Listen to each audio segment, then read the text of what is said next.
السلام علیکم ورحمۃ اللہ وبرکاتہ۔ میری تمام ایمان والوں سے مؤدبانہ درخواست ہے، ہم اپنے گھروں میں، آفیسز میں، مساجد میں، مدارس میں اس ڈیزائن میں لیٹرین بنائیں۔ یہ بہت سمپل بھی ہے اور بہت خوبصورت بھی ہے، اور اس کے ساتھ ساتھ صاف ستھرا بھی رکھے۔ اور جیسا کہ ہم سب کو معلوم ہے کہ شیاطین کے جو ٹھکانہ ہوتا ہے وہ ٹوائلٹ ہوا کرتا ہے۔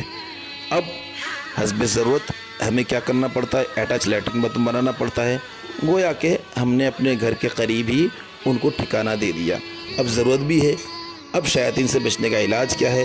شیاطین سے بچنے کا علاج یہ ہے کہ ہم دعاؤں کا اہتمام کریں۔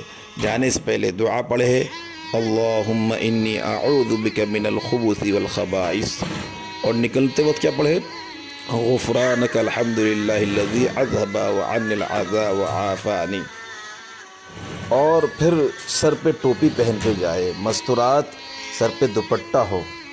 جی تفصیل بتائیں، ان کے نقصانات اگر بتاؤں گا تو یہ ویڈیو لمبا ہو جائے گا، جی لہٰذا سر پہ ٹوپی ہو اور مستورات، سر پہ ضرور دوپٹہ رکھے، ورنہ شیاطین کا اثر تسلط ان پر ضرور ہوتا ہے اور پھر روتے پھرتے ہیں، پھر بھاگے پھرتے رہتے ہیں۔ اور یہ ایک فیشن بن گیا ہے، لیٹرین میں چپل لے کے نہیں جاتے۔ لیٹرین میں چپل لے کے جانا یہ سنت ہے۔ پہلے زمانے میں لیٹرین تو ہوتا نہیں تھا، تو جنگل میں جا کے کرتے تھے، تو چپل ہوتا تھا پیر میں، تو چپل لگانا چاہیے، کتنا ہی صاف ہو وہ الگ رکھ لے واش روم میں۔ اور دوسری بات ہے، یہ دوسروں پر بہت اچھا اثر پڑتا ہے۔ آدمی کی صفائی ستھرائی کی پہچان اس کے واش روم سے ہوتا ہے۔ میں ایک مختصر آپ کو ایک کارگزاری سناتا ہوں۔ میرے ساتھ ایک پنڈت کا سفر ہوا۔ وہ پنڈت اپنے آپ کو بہت صاف ستھرا سمجھتے تھے، لیکن جب ہمارے ساتھ ان کا سفر ہوا تو وہ سمجھ گئے کہ واقعی مسلمان کیسے ہوتے ہیں۔ انہوں نے یہ محسوس کر لیا کہ مسلمان بہت صاف ستھرا ہوتا ہے۔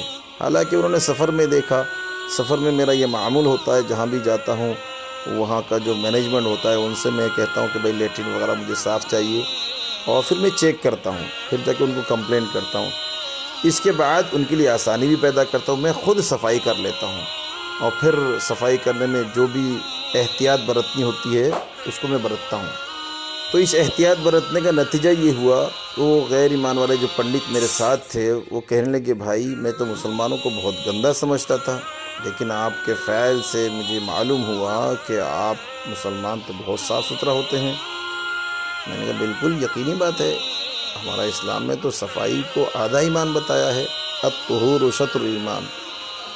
تو اتنا یعنی کہ مطمئن ہوا کہ واقعی کہ ایسی بات ہے، اور وہ اس دن سے اس کے دل کے اندر سے جو اسلام کے بارے میں جو غلط فہمیاں تھی وہ دور ہو گئی۔ صفائی ستھرائی بہت ضروری ہے۔ سامنے والے پر جو اثر پڑتا ہے سب سے زیادہ ہماری صفائی کا اثر پڑتا ہے، صفائی کا، کسی چیز کا اتنا اثر نہیں پڑتا ہے۔ اللہ تعالی ہمیں صاف رہنے کی توفیق عطا فرمائے۔ السلام علیکم۔